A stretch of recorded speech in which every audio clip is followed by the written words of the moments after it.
एका पीडितेने सांगितलं की चाकणकर स्वतः तंत्रमंत्र विद्या करत होत्या आणि अक्षरशः आपली अनामिका कापणे। आता हे अनामिका कापणे हे काय प्रकरण आहे हे मला माहित नव्हतं। मी त्याची जरा माहिती काढायचा प्रयत्न केला तेव्हा मला त्याची जी माहिती मिळाली ती फार धक्कादायक आहे। तंत्रमंत्र विद्येमध्ये हाताची अनामिका अत्यंत महत्त्वाची मानली जाते, कारण ती सूर्य आणि शुक्र ग्रहाशी संबंधित असून ऊर्जा वहनाचे मुख्य केंद्र आहे। या बोटाचा वापर मुख्यत्वे मंत्राचा प्रभाव वाढवण्यासाठी, विशिष्ट मुद्रा करण्यासाठी किंवा एखाद्या व्यक्तीला वशीभूत करण्यासाठी केला जातो।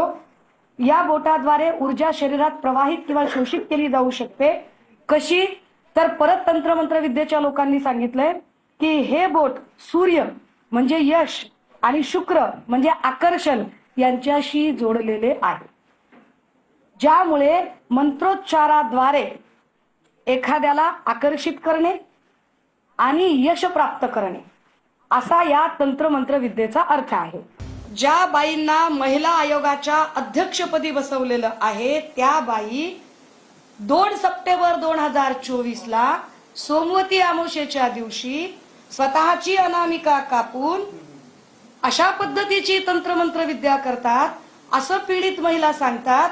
आणि ही जखम किती दिवस होती म्हणजे जखम किती मोठी असू शकते बघा, याच्यात तारखा आहेत, कारण हे स्क्रीनशॉट सकट आहे। याच्यातल्या जर तारखा बघितल्या तर साधारणतः 20 डिसेंबरचा पुन्हा फोटो आहे, मग जखम छोटी छोटी झाली। हे बघा इथे बँडेज आहे, याच्या मी सॉफ्ट कॉपी देईन आपल्याला। त्याच्यानंतर 28 डिसेंबरला जखम अजून छोटी झाली। सप्टेंबर ते जानेवारी पर्यंत ही चाकणकरांच्या हाताला जखम होती।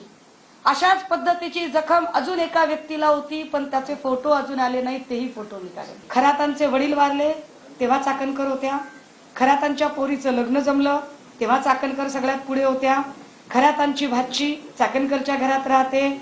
खरात आणि चाकणकर यांचे फायनान्शियल काही डॉक्युमेंट्स तेही मी 2 दिवसात पुढे आणेन की चाकणकर यांना तातडीने अटक केली पाहिजे। पहिली दुसरी मागणी काय आमची, चाकणकरांची ज्याला आपण कन्फ्रंटल एन्क्वायरी म्हणतो, समोरासमोर बसून ती कन्फ्रंटल एन्क्वायरी ती झाली पाहिजे। तिसरं, चाकणकरांची नार्को टेस्ट झाली पाहिजे।